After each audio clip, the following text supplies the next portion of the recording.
pero lo vamos a conseguir en el nombre del Señor. Amén. Bien. ¿Hace calor o es que yo la tengo? Un poquito, ¿no? Gloria a Dios. Yo quiero compartir la palabra. Vamos a hablar hoy acerca de lo que la Biblia registra como la expiación. ¿De acuerdo? La expiación es una doctrina bíblica que nosotros encontramos desde el Génesis hasta el Apocalipsis. Y la expiación tiene sentido de parte de Dios hacia nosotros cuando nosotros entendamos el carácter de Dios, que Dios nos lo revela por su palabra, evidentemente. Tenemos que ir poco a poco entonces estudiando. Yo creo que esto se cogerá varias semanas, hasta que vayamos poco a poco cogiendo por lo menos a manera de concepto qué es la expiación. Porque muchas veces aprendemos las doctrinas bíblicas, pero a lo mejor no se nos arraigan tanto al corazón. Y esa falta de conocimiento es la que a lo mejor produce que nuestras vidas no estén estables o bien arraigados a Dios. Entonces nosotros vamos a estudiar la doctrina de la expiación, como repito, que es una doctrina que engloba en sí todas las demás doctrinas de la gracia que apuntan a la cruz. ¿De acuerdo? He pedido a Dios que me dé la gracia suficiente para poder expresar esto. Porque una cosa es tenerlo claro uno mismo, pero ya no a lo mejor tiene uno la capacidad que quisiera para comunicarlo a los demás y que lo recibieran con la misma luz con la que uno a lo mejor la recibió. Por eso es que siempre anda uno buscando ese tiempo de consagración. No simplemente se trata de conocer las cosas de Dios, sino de que uno esté consagrado a Dios para poder transmitir esas verdades. Porque a la postre nosotros nos alimentamos de la verdad de Dios. Lo único que a nosotros nos da vida es la verdad. Y la verdad es su palabra. Jesucristo dijo: Padre, santifícalos en tu verdad, porque tu palabra es la verdad. Y esa verdad, cuando nosotros nos nutrimos de ella, alimenta nuestro alma, y nuestro alma va creciendo en base a esa verdad, va cogiendo conocimiento. Ese conocimiento se va haciendo espíritu y nosotros va tomando cuerpo, y nuestro hombre interior va creciendo a la semejanza de Dios, ¿vale? Conforme al nuevo hombre que Dios diseñó en Cristo, y es donde vamos cogiendo cuerpo. Desde el nuevo nacimiento, desde el nacimiento, es como la vida natural, pues a manera del Espíritu nacemos de Dios y vamos poco a poco alimentándonos de ese conocimiento. Primero la leche espiritual no adulterada, y después ya vamos cogiendo alimento sólido, que es vianda, que es doctrina, y eso va, digamos, dándonos una estabilidad, como los pilares, por ejemplo, de un local o de un edificio, pues sostienen, digamos, el peso, el grueso del edificio y el cimiento. Así nosotros tenemos que asimilar las doctrinas bíblicas. El otro día hemos estado hablando en estos días que una de las cosas que Satanás usa es la doctrina errada. Si no tenemos conocimiento bíblico o base bíblica de lo que es la verdadera doctrina de la expiación o las doctrinas de la gracia, a lo mejor nos podemos confundir. ¿De acuerdo? Entonces yo me voy a introducir en este estudio dando un pequeño gráfico, ¿vale?, de lo que es la expiación. Ahora lo voy a poner aquí para que lo entendamos mejor, ¿vale? Aquí vamos a poner que es el punto de vista de Dios, que Él está arriba, ¿de acuerdo? Y nosotros estamos aquí abajo, y aquí tenemos nosotros el punto de vista nuestro.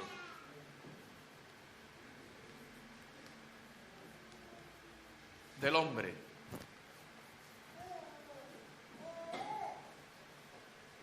El punto de vista del hombre.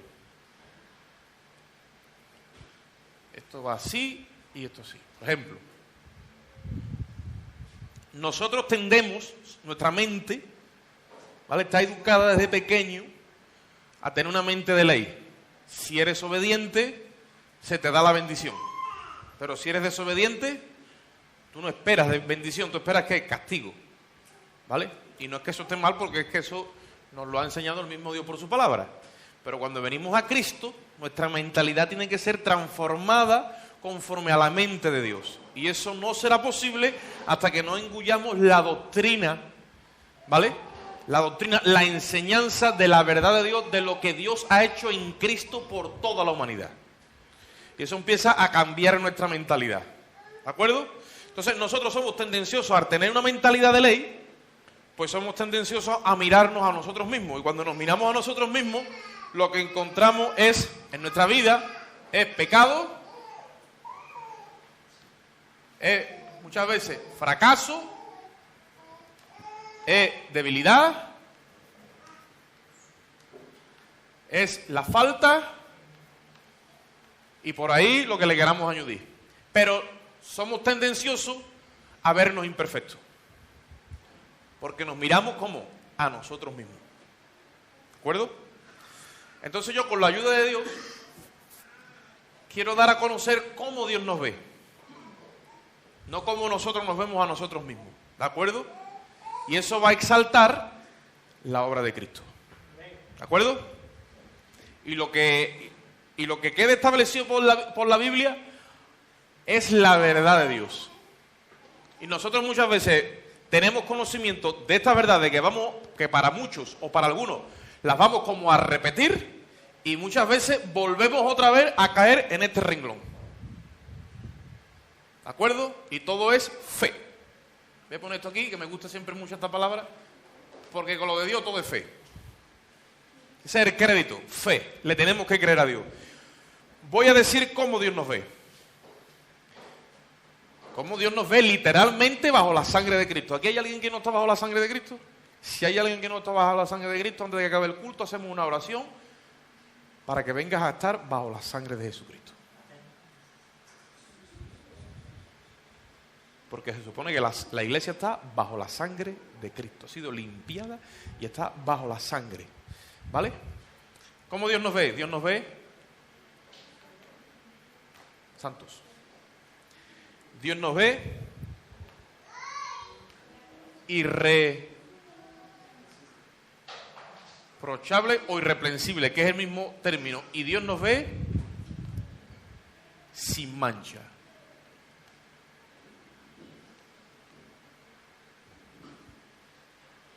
Es como que el estudio lo empiezo por el final, para que nosotros vayamos cogiendo conciencia de por qué yo tengo que dar este estudio, ¿de acuerdo? Pero nos vamos entonces al mismo tiempo a remontar al principio, para que veáis cómo esto se nos va acoplando a la mente y el Espíritu de Dios nos lo remezcla, el conocimiento se vaya macizando para que nos den más conocimiento, porque nos tiene que entrar toda la verdad. ¿De acuerdo? Colosenses 1.22, vamos a dar una pequeña pincelada aquí. Colosenses 1.22.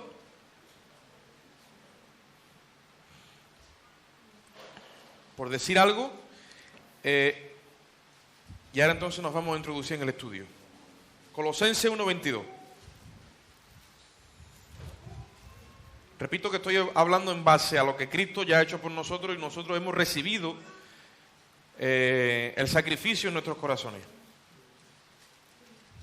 Colosenses 1.22. ¿Estamos allí?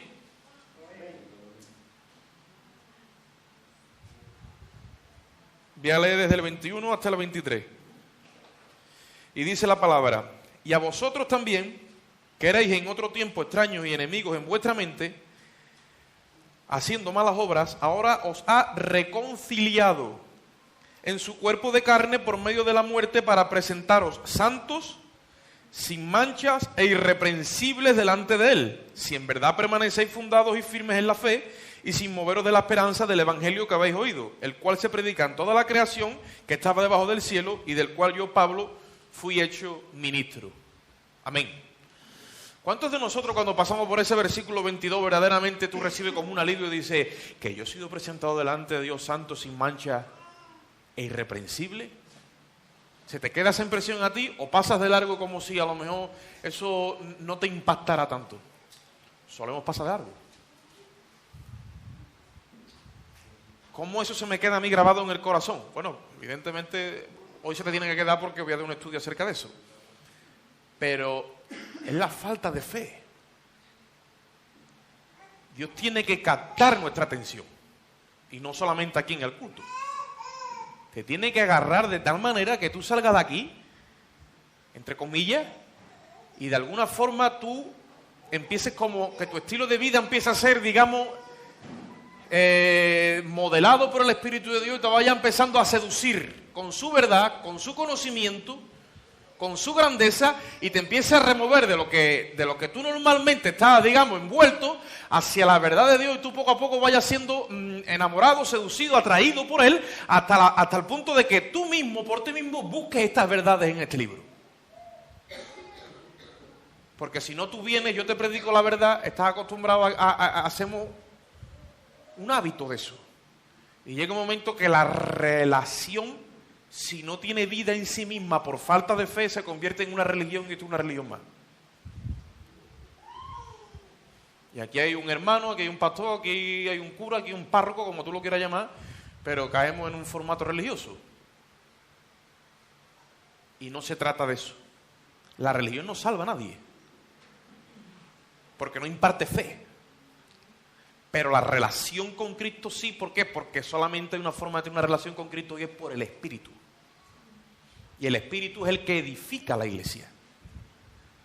Y le revela quién es Cristo y qué Cristo hizo por ella. Jesucristo dijo: yo edificaré mi iglesia. Y Él lo hace por su Espíritu. Nosotros somos su iglesia, que es el conjunto de creyentes expandido por la faz de la tierra, ¿vale? Como piedras vivas, como templo espiritual, somos edificados por Él. Si nosotros llegamos a entender esta verdad, nuestros corazones como que se van a ensanchar. Y nuestros corazones van a coger como vida. ¿Por qué? Porque el propósito de Dios es edificar la iglesia para que llegue a la estatura de un varón perfecto, o sea, a la estatura de Cristo. Bien, dicho esto, ahora voy a borrarlo porque la pizarra que tengo es esta nomás. Entonces tengo que ir haciéndolo por partes, ¿de acuerdo? Si algún hermano quiere escribirlo, lo quiere hacer una foto, lo que sea, pues lo hace, porque voy a borrar esto. Pero no se te olvide nunca esto. Por ti mismo tú vas a caer 1 y 1000 veces en verte así. Y tú dices: ah, vale, Dios me ve así. Vale, pero y sigue sin creer. Te lo tiene que revelar el Espíritu. Porque cuando nosotros verdaderamente nos vemos sin mancha a los ojos de Dios, es porque has visto la expiación. Porque esa es la causa de la expiación. La expiación ha hecho algo impresionante delante de Dios. Para conocer la expiación tenemos que meternos ahora desde el Génesis hasta para abajo, para conocer el carácter de Dios, porque tuvo que haber una expiación de por medio, ¿de acuerdo? Que es la que nos cubre a los ojos de Él por causa de nuestros errores y nuestros pecados. Amén.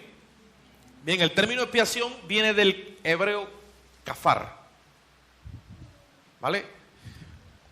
Yo no estudio ni hebreo ni griego, siempre intento de prepararme un poco cuando voy a compartir, pero sé que el hebreo y el griego son idiomas muy ricos, y con una sola palabra tienes unos conceptos muy grandes que definir las cosas. A lo mejor una palabra la tiene una definición muy de eso. Entonces yo he intentado de acoplar lo máximo para que nosotros cojamos el concepto del término kafar, ¿vale? El castellano nuestro es expiación. ¿Qué es la expiación? ¿Vale? Es un término que viene del hebreo y quiere decir, por así decirlo, para que nos entendamos, es la idea del vocablo que hace que Dios, ¿vale? Que hace que Dios se fije o se concentre o desvíe su mirada, mira lo que te estoy diciendo, hacia algo que lo cautive o lo vislumbre, de manera que se aplaca su ira justa sobre nuestro pecado. Y lo voy a tener que repetir porque he dicho mucho, a veces se nos va a quedar. Es algo que dentro del vocablo, ¿vale? Es, por decirlo de alguna forma, es algo que hace que la mirada, dice la Biblia, que todas las cosas están desnudas y abiertas a los ojos de aquel delante del cual un día tenemos que dar cuenta. Tú imagínate tú si Dios tiene capacidad para detectar el pecado. Es impresionante. Y más Él. Y Él no resiste el pecado bajo ningún concepto. No resiste el pecado. No vale la religión, no vale que tú digas, bueno, venga, vale, pero he hecho esto bueno. A Dios no le vale nada de eso. A Dios lo único que le vale es que tú oigas lo que Él tiene que decirte acerca del pecado. ¿De acuerdo? Entonces, ¿qué es expiación? Expiación es lo que se pone entre Dios y nosotros, ¿vale? El término en sí significa cubierta, cubrir. Cubre y sella, literalmente. ¿Vale? Pero no de manera de que eso siga ahí y hay algo por encima, no. Es que a los ojos de Dios, a la mirada de Dios, hay algo que literalmente impide que Él derrame el juicio, su ira santa que Él siente, porque Dios siente ira justa, hacia el pecado. ¿Qué es lo único que ha hecho eso posible? Alguien que me diga aquí. La sangre de Jesucristo. La sangre de Jesucristo ha hecho posible que Dios aplaque su ira y que su ira ha satisfacido las demandas justas de un Dios santo.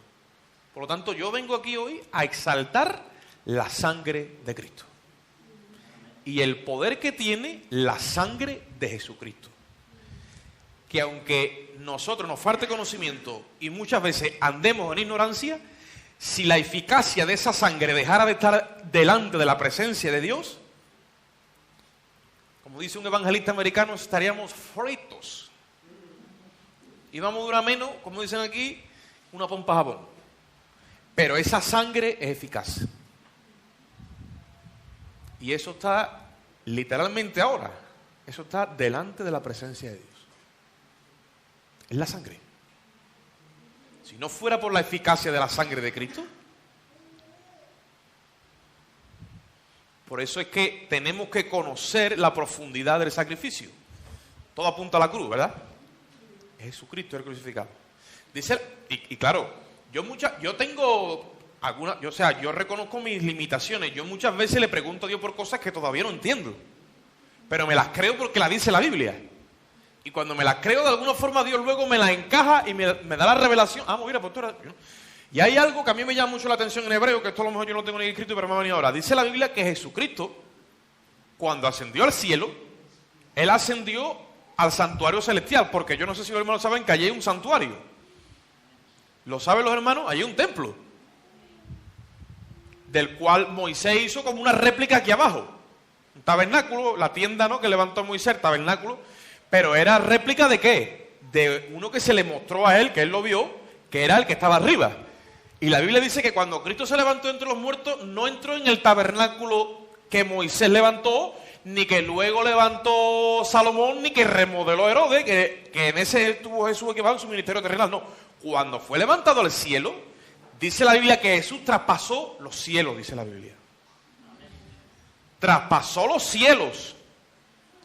Y se presentó delante de Dios, dice, con su propia sangre. ¿Cómo la ha metido allí? La vertió aquí en el Calvario, ¿vale? Pero ¿cómo la metió? Y dice que cuando se levantó era Él. Tenía aquí las marcas, le enseñó a los discípulos los costados. Pues esa sangre Él la ha metido allí. Y esa sangre ha hecho cubierta.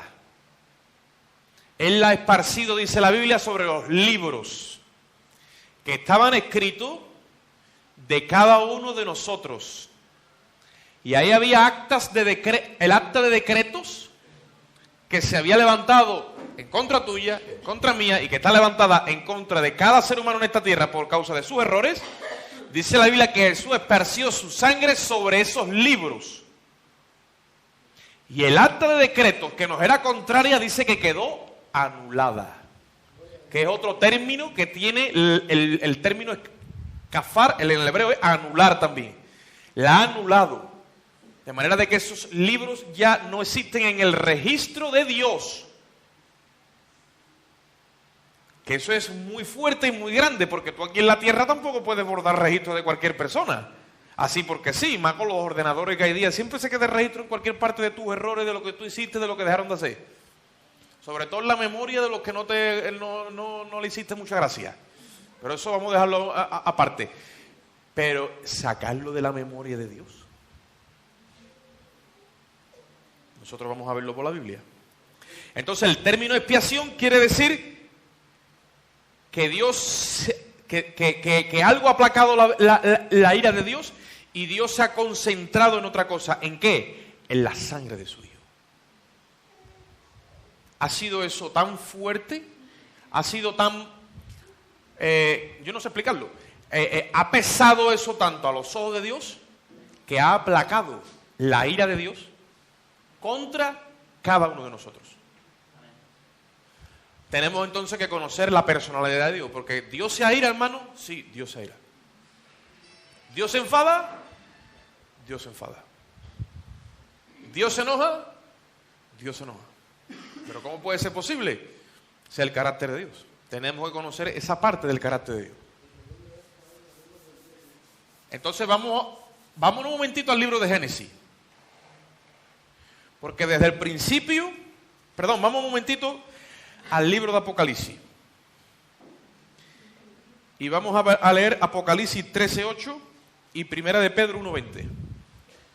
Vamos a ver que la expiación estaba, o sea, ya Dios tenía esto programado.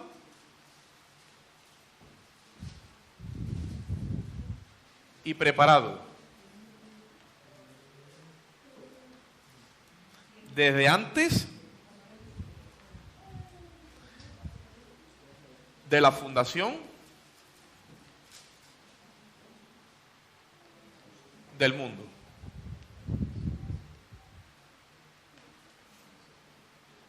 Apocalipsis,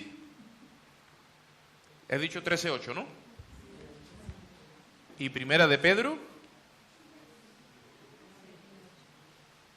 1:20.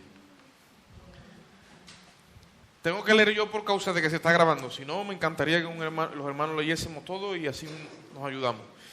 Apocalipsis 13:8.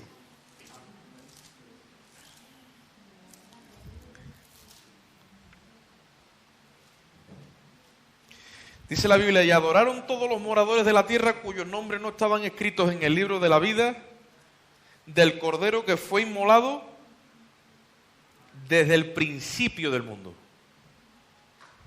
Ahí dice que el Cordero, que no estaban escritos en el libro del Cordero, ¿vale? Que es el libro de la vida, ¿vale? Que no estaban escritos, dice, ¿desde cuándo dice?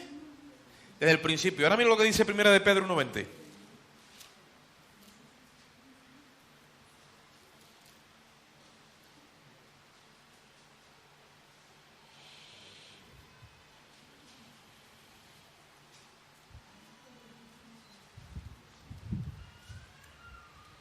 Voy a leer desde el 17 para que cojamos más concepto de lo que estamos hablando, que al final es de la sangre. Dice: y si invocáis por Padre a aquel que sin acepción de personas juzga según la obra de cada uno, conducíos en temor todo el tiempo de vuestra peregrinación, sabiendo que fuisteis rescatados de vuestra vana manera de vivir, la cual recibiste de vuestros padres, dice, no con cosas corruptibles como oro o plata, dice, sino con la sangre preciosa de Cristo, como de un cordero sin mancha y sin contaminación, ya destinado desde antes de la fundación del mundo, pero manifestado en los postreros tiempos por amor de vosotros. O sea, quiere decir que desde antes que Dios hiciera el mundo, ¿vale? Ya Dios tenía en su mente preparada el sacrificio, el cordero, que Jesús iba a venir a morir por el hombre. Ahora nuestra mente humana dice, pero ¿cómo entonces va a ser? Porque a ti, o sea, a una mente que empieza a razonar en base a estos datos, dice, pero entonces, ¿y para qué hace Dios al hombre? Si sabía que va a caer en pecado, pues para eso que no lo haga, o esa era la solución, o que esto, porque nuestra mente rápidamente empieza a correr en ese sentido.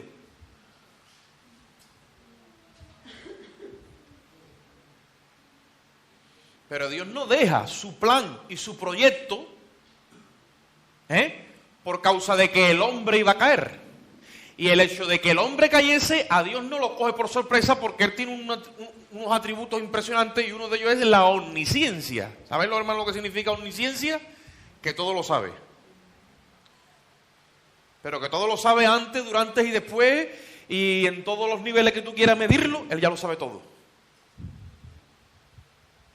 De ahí es donde se ha sacado una doctrina errada, a mi juicio, que se llama la predestinación.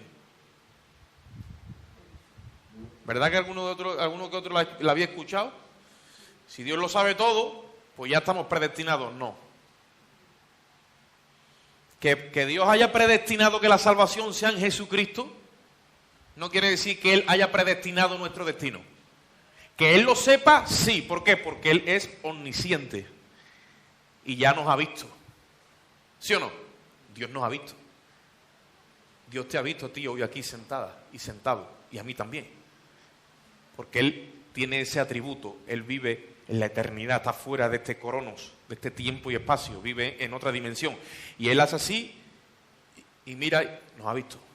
Pero el hecho de que nos haya visto no quiere decir que ha intervenido en nuestra voluntad. Porque la Biblia dice que Dios quiere que todos los hombres sean salvos. ¿Es correcto eso? Si hablamos de la predestinación, entonces tendríamos que quebrar ese versículo y esa verdad, y entonces ya Dios no quiere que todos los hombres sean salvos. Y esa doctrina de la predestinación viene de una mala interpretación de la soberanía de Dios. Porque el hecho de que Dios sea soberano no quiere decir que Dios nos haya predestinado a cada uno de nosotros. De ahí es donde nacen después todo este tipo de ideologías que muchas veces están infiltradas en la iglesia, así como muy escondiditas, o incluso en nuestros corazones. No, ya tenemos un destino marcado. No, porque el destino, no sé si a lo mejor esto suena a estas palabras, pero eso es muy típico en el lenguaje del mundo, incluso muchos de nosotros. La línea del destino. El otro día me mandaron a mí un enlace, cuando lo abro dice la línea del destino. Y te viene ahí contando una historia, una movida de las religiones paganas, que al final todas nacen de la verdad, pero bueno, todos los desvíos, y al final es que el destino estaba... No. Aquí el único destino que Dios se ha propuesto en sí mismo es salvarnos a todos en Jesucristo. Ese sí, que está predestinado desde el principio. Entonces, dice que desde antes de la fundación del mundo, ya estaba ¿qué? El Cordero inmolado. ¿Has dicho ahí, verdad? Vamos a ir luego, pero os voy a decir una cosa. ¿Cuánto tiempo bíblicamente lleva el hombre en la tierra? Amén. Así es, con firmeza, con claridad y con visión. 6.000 años. ¿Jesucristo cuánto tiempo hace que vino? 2.000 años. Quiere decir que si hace 2.000 años vino, ¿no? ¿Sí o no? Podemos sacar la cuenta y decimos, bueno, si hace 2.000 años vino y Él estaba preparado desde antes de la fundación del mundo, ¿por qué creemos que llevamos 6.000? Porque pasaron 4.000 años desde que Dios creó a Adán y a Eva hasta que vino Cristo. ¿Sí o no? ¿Sí o no? Vale, ahora vamos ahí, pero os voy a dar un anticipo. Ustedes escucháis que dice que el hombre lleva yo no sé cuántos miles de años en la Tierra, y que yo no sé qué, que patatín, que para arriba, que para abajo, que el carbono 14, que el hombre de Cromañón, que el hombre de todo. Aquí ahora el hombre lleva... Pero la Biblia dice la verdad. Y nosotros nos vamos a adentrar ahora, porque la expiación empieza desde el Génesis, ¿vale? Pero os voy a dar un anticipo. Cuando lleguemos allí vamos a ver que una de las cosas que apuntaba a la expiación era la fiesta de la Pascua, ¿verdad que sí o no? ¿Ustedes os acordáis de esa fiesta? Esa Dios se la instituyó a Moisés y al pueblo de Israel cuando estaban todavía en Egipto, ¿sí o no? Y lo vamos a ver luego, ¿no? Porque estoy aprovechando esto que leyó en Pedro, que dice que desde antes de la fundación del mundo, cuando él en Éxodo dice que toda la congregación cogerá un cordero, lo inmolará, dice, será el día 10 de Abib, ¿vale? Y dice que toda la congregación lo inmolará un cordero por familia, y tenía como 4 días para estar mirando si era perfecto, porque tenía que ser perfecto, no podía ser cojo, no podía ser visco de cordero, y dice que tenía 4 días, y en ese tiempo la congregación lo miraría, lo observarían, y eso se llama inmolar. ¿Para qué? Para que el día 14, mira lo que dice, lo sacrificaran, porque el día 14 era el día de la Pascua. ¿Estamos correctos? Si había que estar 4 días observándolo, y desde los 4 días estaba ya como apartado hasta el día del sacrificio, Y después el apóstol Pedro nos dice en otro versículo que para Dios un día es como 1000 años y 1000 años como un día. ¿Encaja que Jesucristo estuviera 4000 años antes en nuestro crono, preparado desde antes de la fundación del mundo, y cuando Cristo aparece en la escena han pasado 4000 años de la historia del hombre? Claro que encaja. Encaja en la Biblia y en el libro de Dios. No es que yo me he inventado nada, yo estoy hablando todo lo que está escrito. Yo no digo, bueno, pues yo... No, está escrito en la palabra. ¿Cuánto tiempo lleva el hombre sobre la tierra? Lleva 6000 años. Aproximadamente. Poco vamos a andar ahora diciendo... Y estamos a punto de entrar, bueno, ya hemos entrado literalmente en el 7º milenio, 7º día, el día de Dios. Y nosotros sabemos que el milenio de Dios también es un tiempo que Dios le ha prometido a Israel, donde Jesucristo vendrá a reinar. Entonces, los que hemos estudiado un poquito todo este tiempo final y la profecía y demás, sabemos de que esto le queda muy poco tiempo en el hecho de que nosotros estemos aquí en esta tierra. Jesucristo va a derramar su juicio antes de que empiece el milenio, porque va a traer justicia. ¿De acuerdo? Y esas son cosas, verdades que están escritas en la palabra, se nos tienen que grabar y se nos tienen que meter en nuestro espíritu para que creamos la verdad. Cuando tú te crees la verdad, tú se la predicas a otro. Cuando tú la verdad te la crees, tú la vives. Cuando tú la verdad te la crees, tú la respiras, tú tienes esa esencia porque es tu vida. Está engendrado, la tienes por dentro, que te está alimentando, te da cuerpo, y eso es lo que te da impulso, y tú vives única y exclusivamente para eso. Aquí hay de sobra para que nuestras vidas estén consagradas a tope. Otra cosa es que nosotros nos alimentemos bien. ¿De acuerdo? Génesis, capítulo 2. Vamos a ver que no podemos andar delante de Dios desnudos. Y vamos a ver ya desde el principio el problema del pecado. Génesis 2:25.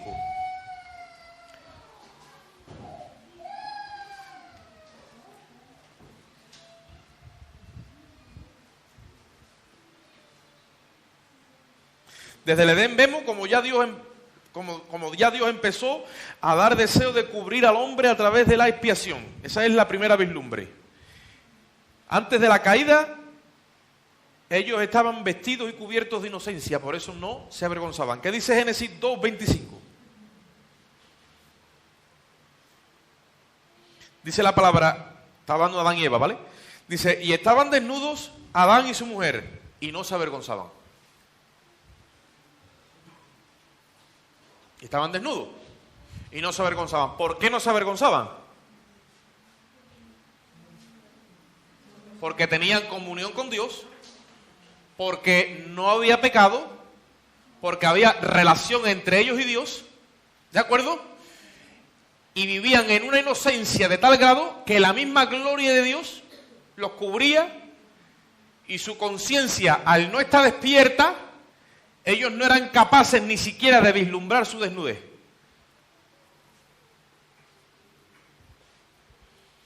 Y vamos a ver ahora cuando pecan, como dice que los ojos les son abiertos. ¿Qué ojos? Y se ven desnudos.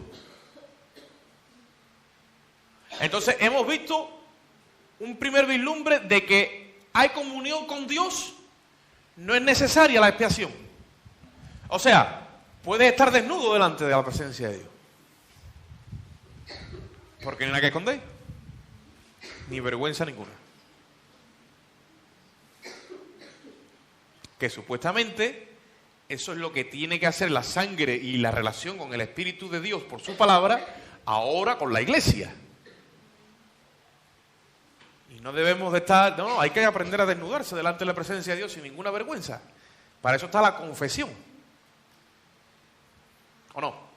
Una de las partes de la oración es que es la confesión, estar de acuerdo con Dios en que hemos pecado, pero hay alguien que ya ha derramado su sangre por nosotros. Y venimos con confianza, ¿vale? Ahora lo vamos a ver. Ahora, Adán y Eva estaban desnudos y si no se avergonzaban. ¿Por qué lo dice la palabra? No sentían vergüenza ninguna. ¿Ustedes queréis ver un ejemplo bien vivido de esto que estoy diciendo? Sí. Cogete a un niño con 1 añito o con 2. ¿Sí o no? ¿Qué es lo que pasa? Ellos están desnudos y ellos... ¿Sí o no? Ya llega un momento... ¿Qué pasa? Aunque, bueno, no la misma edad en todo, ¿vale? Porque esto no nos trabaja igual a todos. Pero llega un momento que ya ellos sienten su vergüencita. Hay algunos que no, hay algunos que... No, eso no. Pero es un ejemplo, ¿verdad? Los niños no sienten vergüenza.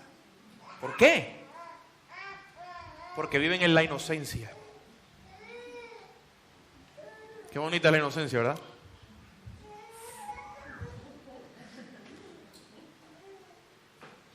No sufrí yo nada cuando me di cuenta que me la quitaron. Y quería ser inocente y ya no podía. Digo, fíjate la maldad que tengo. El pecado. Génesis capítulo 3, versículo 7.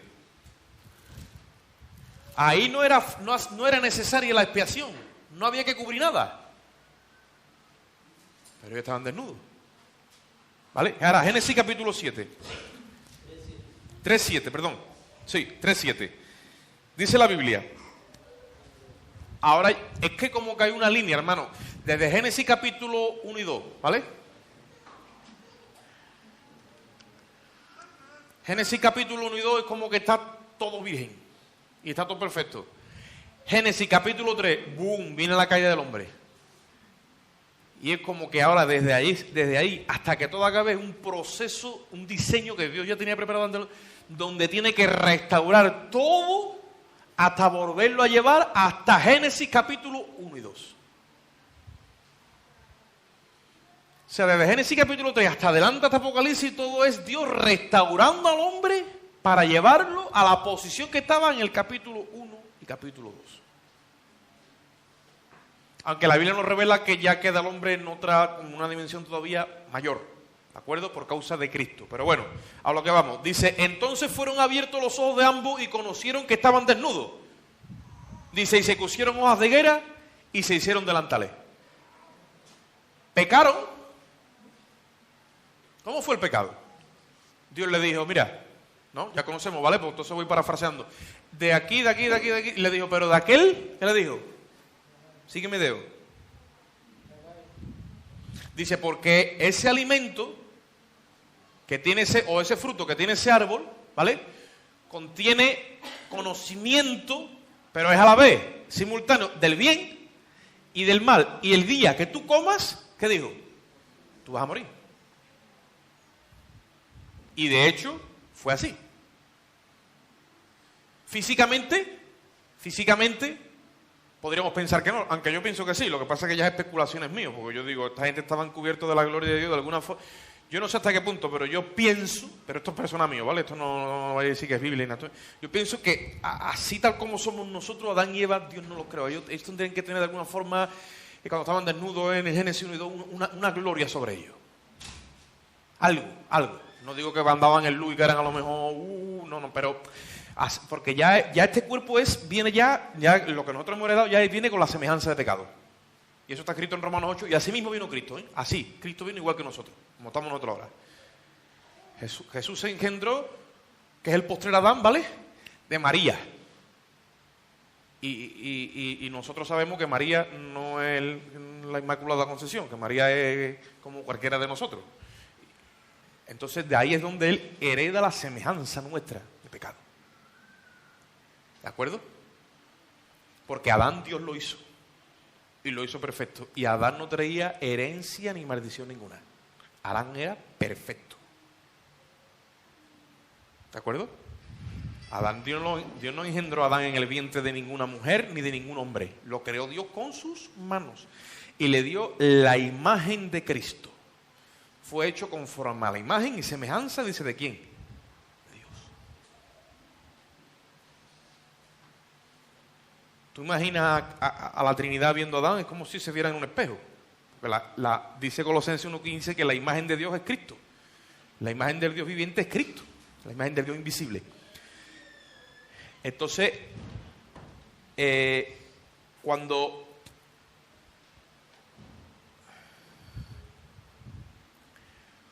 sus conciencias son, digamos, abrazadas por ese fruto del conocimiento del bien y del mal, ¿vale? Sus conciencias, a ver cómo yo lo explico, porque esto no es fácil, vamos a ver. Vamos a suponer que esto es la conciencia de ellos. Esto es la conciencia, ¿vale? Pero ellos, la conciencia no trabajaba en ellos porque estaba vestida de inocencia. Ellos no sentían que la conciencia se movía, que los inquietaba, nada. Ellos la gloria, ¿vale? Comen del fruto prohibido y son desnudados de inocencia. Y empieza la conciencia a trabajar. Y la conciencia empieza a señalarles. ¿Me he explicado? Más o menos, ¿no? Yo creo que yo estoy cortito, pero bueno. La conciencia empieza a decirle,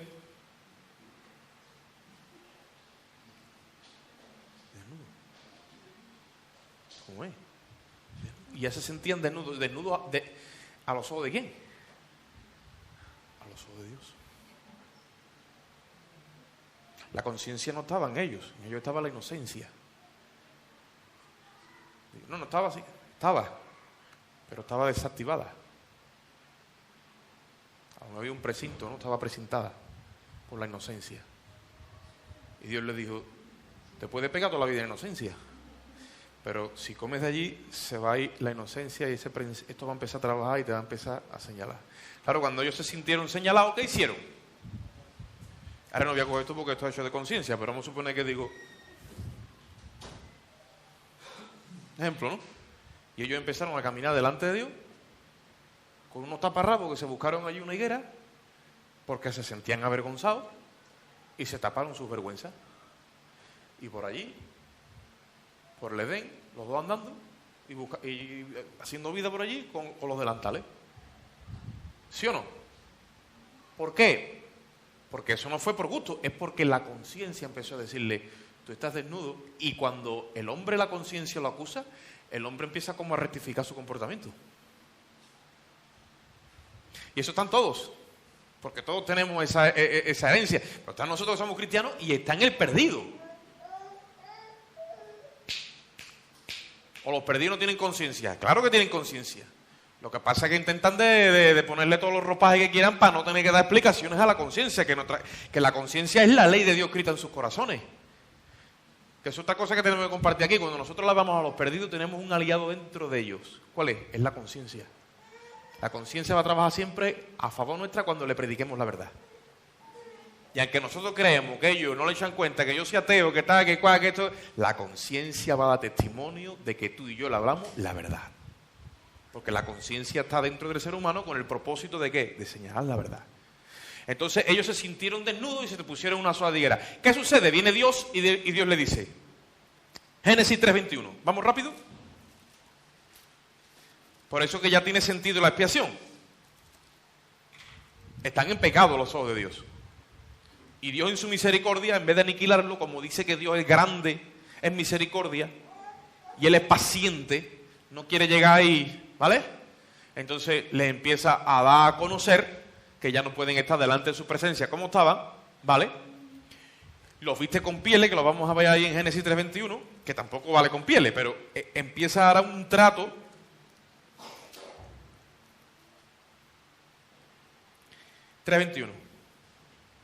Génesis 3:21. Dice, y Jehová hizo al hombre y a su mujer túnicas de pieles, ¿y qué hizo?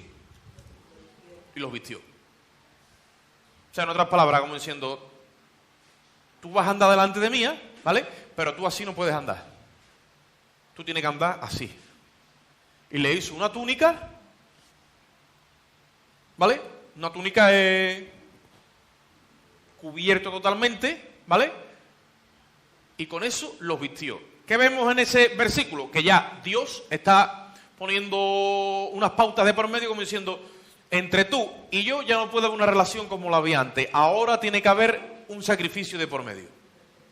Y ahí no lo dice abiertamente, sino que preentendemos que para sacar las pieles y hacer las túnicas ha tenido que morir un animal. ¿De acuerdo? Y entendemos o creemos por el Espíritu que un cordero ya Dios sacrificó inocente para vestirlos a ellos. Porque delante de Dios no podemos estar con nuestras vergüenzas que simboliza el pecado. ¿Sí? Entonces Dios los viste y ellos andan vestidos ¿cómo? Con túnica. simbolizando que no pueden estar delante de la presencia de Dios con dos taparrabos. Ahora, esa desnudez física es tipo de la desnudez que sufre, lo explico otra vez, es tipo de la desnudez que sufre la inocencia del ser humano cuando la conciencia se le despierta. Es porque la persona ya está transgrediendo la ley de Dios. Es porque la persona ya está atravesando el umbral. Está ofendiendo a Dios en su pecado. Está ofendiendo a Dios en su honor, pero la persona a lo mejor no es consciente. ¿Vale? Pero la conciencia empieza ya a trabajar en ella. Porque ya se ha destapado, ya no es inocente. Y una persona que no es inocente es consciente. Y una persona consciente se va siempre a declarar culpable. Cuando quebrante la ley de Dios, el dictamen es culpabilidad. Y Dios no quiere que nadie se pierda y que nadie salga delante del culpable. Eso yo lo digo de antemano desde el principio. Por eso Dios empieza a trabajar con el ser humano. En este caso no es ni Israel, ni el pueblo judío, no. Es Adán y Eva. ¿Vale? De una forma didáctica a darle a conocer que el propósito ahora de restauración va a pasar porque tiene que venir alguien a cubrirlos literalmente de su presencia para que Él no los aniquile. Ahora, yo cuando leo esto, yo digo, Dios mío, ¿hasta dónde el pecado ha lesionado al ser humano que tú tienes ahora que cogerte un montón de años para educar al hombre poco a poco? Y nosotros lo vemos ahora que estamos en la edad que estamos, prácticamente 6.000 años después, y tenemos la Biblia y el Espíritu nos revela todo esto. Pero Adán y Eva quedaron tan lesionados por el pecado que Dios tiene que empezar poco a poco a darle a entender sacrificios de sangre, sacrificios de animales, y que vendría uno de la simiente de la mujer y todo eso, pero literalmente es como que ya no están capacitados para tener esta verdad así de golpe. Porque lo que merecían era ¿qué? Morir. La muerte. Y Dios no quiere matar a su criatura, no quiere. Entonces tiene que generar un plan de salvación.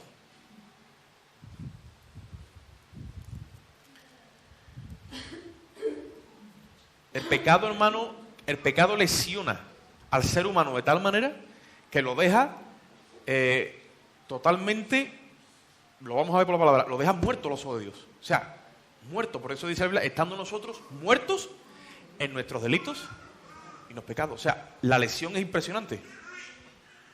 Es más, literalmente es irreversible, a no ser que vengamos a Cristo.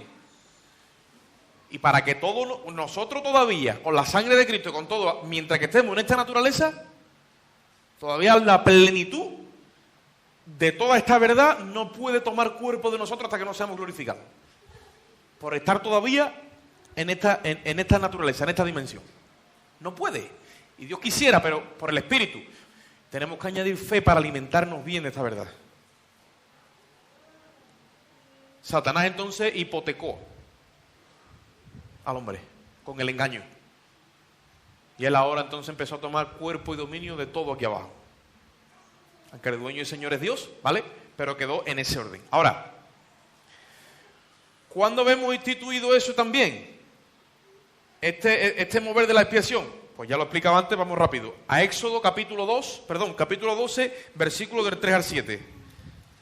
Aquí el Señor, además de instituir el sacrificio de un cordero, también ordena el mandamiento de la sangre en los dinteles, dándonos a conocer el elemento que al final hará la expiación perfecta, que es la sangre. He dicho, Éxodo 12, del 3 al 7. Éxodo 12. Éxodo 12, del 3 al 7.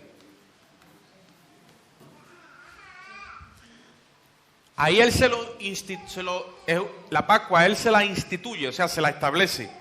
Tienen que hacer eso todos los años.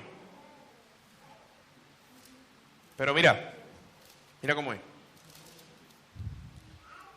Del 3 al 7, porque lo he resumido para llevar rápido. Éxodo 12, del 3 al 7, dice: habla a toda la congregación de Israel diciendo: en el 10 de este mes, cada uno tome un cordero según su familia de los padres, un cordero por familia. Mas si la familia fuere pequeña, que no baste para comer el cordero, entonces él y su vecino inmediato a su casa tomarán uno según el número de las personas.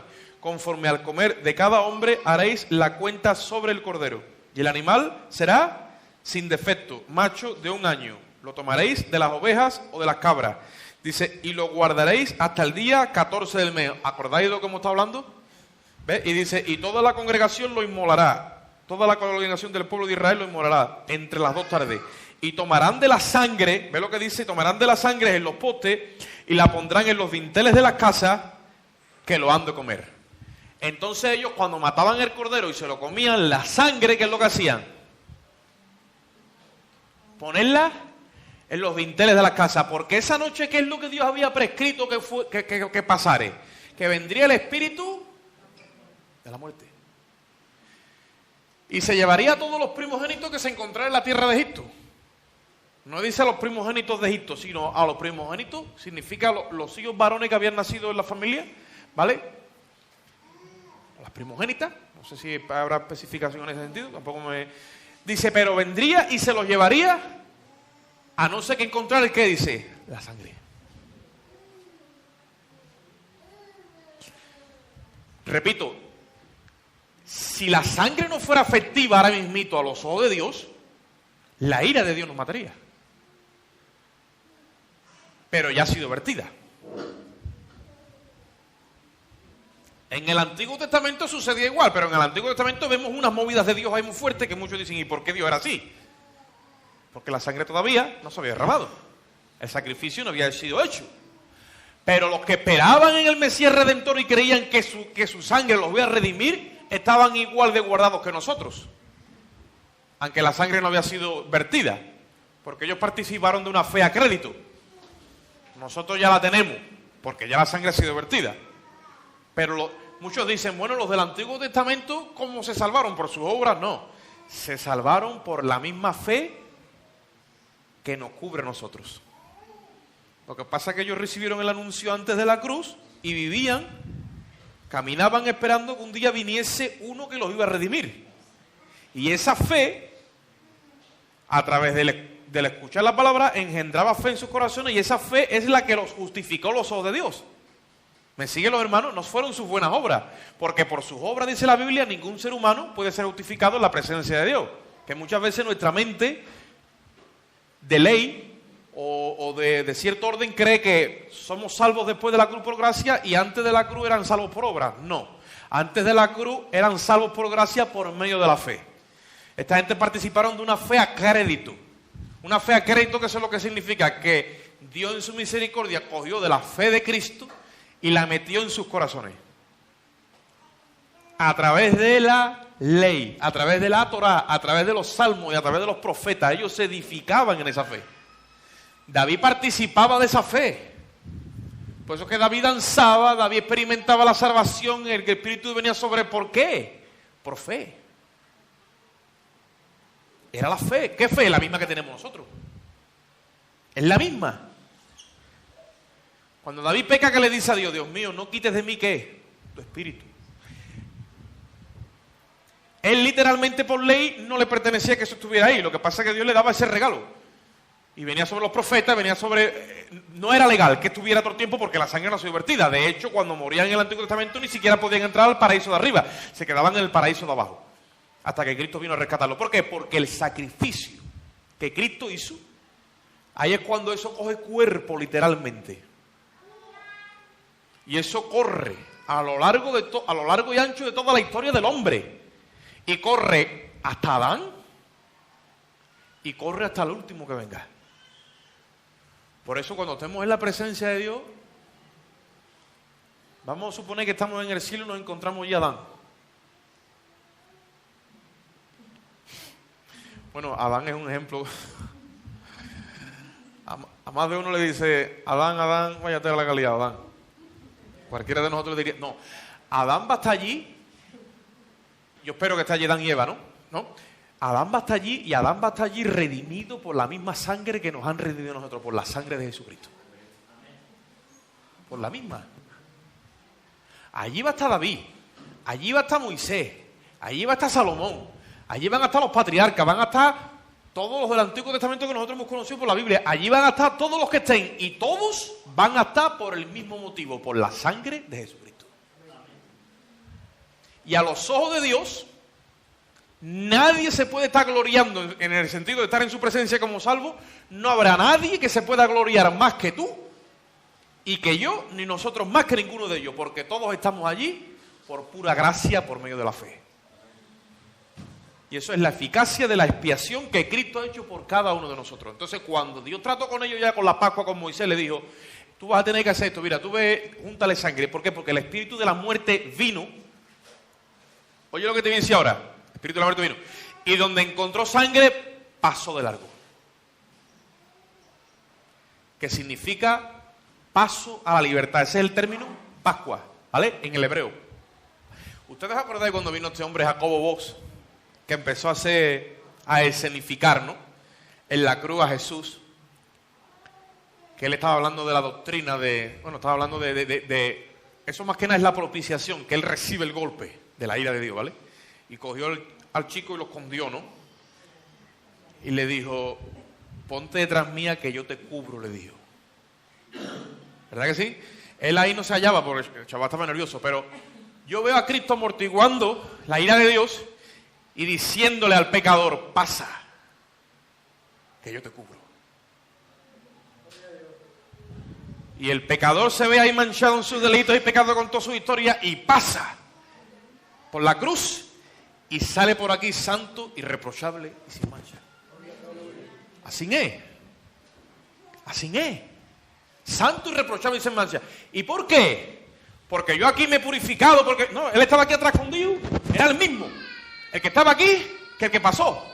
Y cuando el espíritu de la muerte pasó por la casa, no se puso a investigar si los hijos estaban así, asados, si habían comido el cordero, no, simplemente vio sangre. ¿Qué pasó? ¿Sabes por qué? Porque muchas veces nosotros estamos cometiendo pecados en ignorancia. No hay perfección, si no seríamos impecables, pero no somos impecables, seguimos teniendo nuestra historia.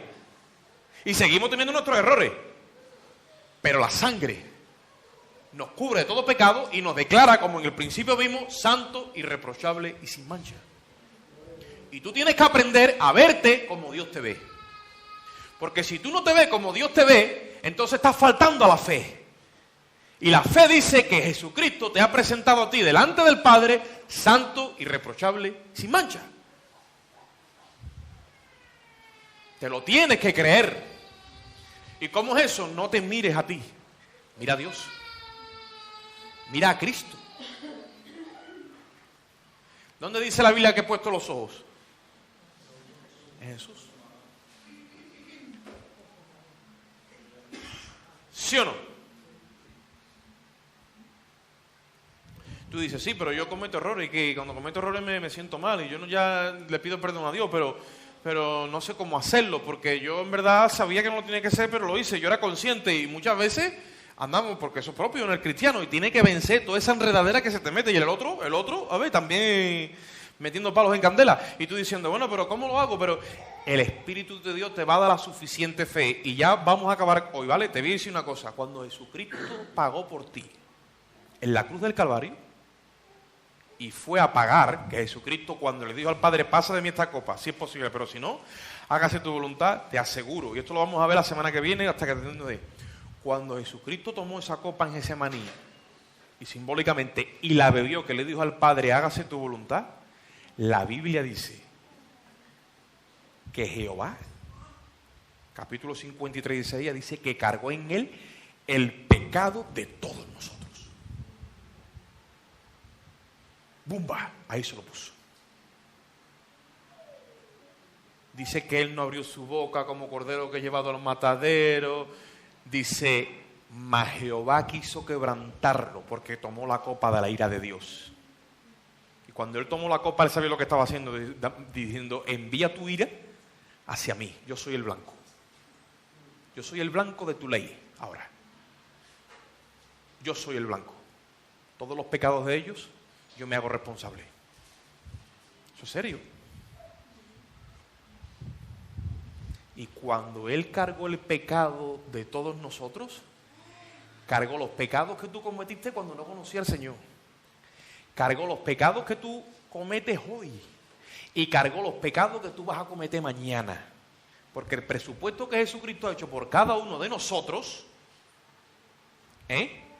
cubre todos nuestros pecados desde el principio hasta el final.